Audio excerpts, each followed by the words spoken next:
The session of the Senate in the first regular session of the 20th Congress is hereby called to order.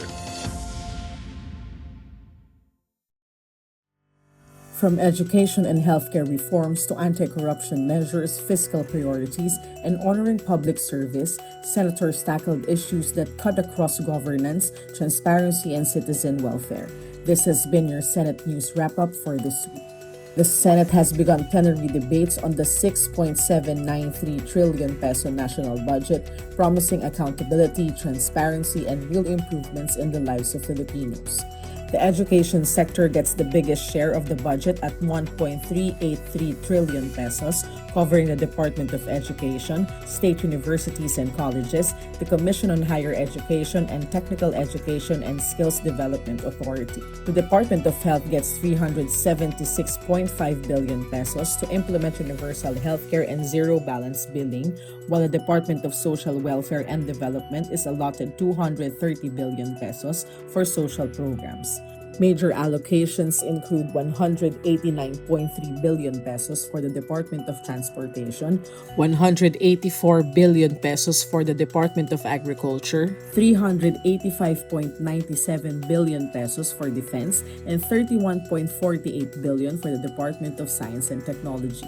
Meanwhile, the Department of Public Works and Highways will receive 568.56 billion pesos, 55.9 billion pesos less than the original proposal of the Development Budget Coordination Committee after the Finance Committee chaired by Senator Erwin Tulfo flagged irregularities. At the start of plenary debate, senators reminded the economic managers that fiscal priorities must be carefully aligned to protect the economy from growing risks.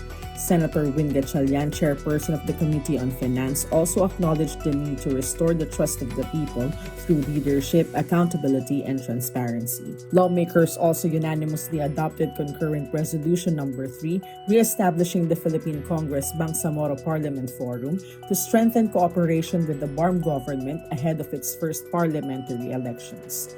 The Senate approved Senate Bill No. 1483 on second reading, extending the mandate of the Second Congressional Commission on Education for 2 more years to institutionalize reforms in the education system.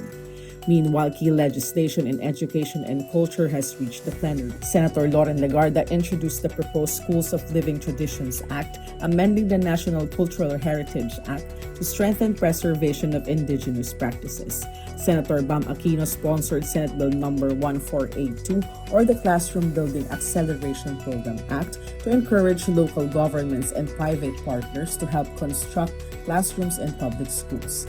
The Senate tackled key anti-corruption measures amid issues of ghost infrastructure projects. Senator Pacifico sponsored Senate Bill No. 1512, establishing an independent People's Commission to investigate anomalies in infrastructure projects. Meanwhile, Senator Bam Aquino sponsored Senate Bill No. 1506, or the Citizen Access and Disclosure of Expenditures for National Accountability, enhancing transparency in public funds. Senator Erwin Tulfo sponsored Senate Bill No. 254, or the Anti-Discrimination in the Delivery of Social Protection Programs Act. The measure seeks to prevent political bias in the distribution of government aid. Senate Deputy Majority Leader Risa Hontiveros sponsored bills to modernize and strengthen the country's healthcare system. These include Senate Bill No. 1508, empowering the Department of Health to upgrade government hospitals, Senate Bill No. 1509, establishing a Philippine Geriatric Center, Senate Bill No. 1510, creating a National Health Service Outreach Program for seniors and indigents, Senate Bill No. 1511, protecting patients from hospital detention due to unpaid bills. Senators were briefed on the Philippine delegation's participation in the 151st Inter-Parliamentary Union Assembly in Geneva, led by Senator Erwin Tulfo.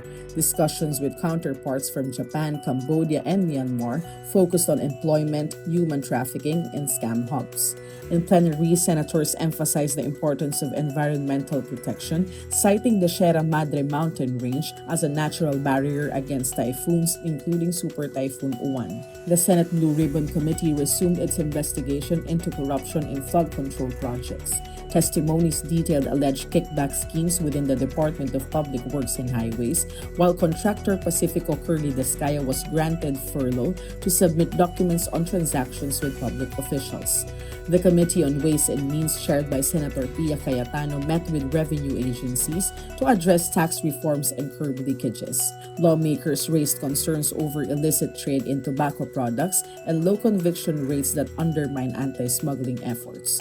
Senate President Vicente Soto III led the launching of the redesigned Senate website, offering citizens easier access to legislation, committee work, budget details, and live broadcasts of sessions. The initiative strengthens transparency and accountability in governance.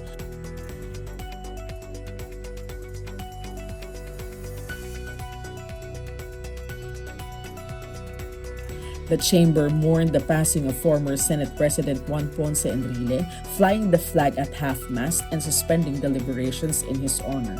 Enrile was remembered for his intellect and lifelong dedication to public service.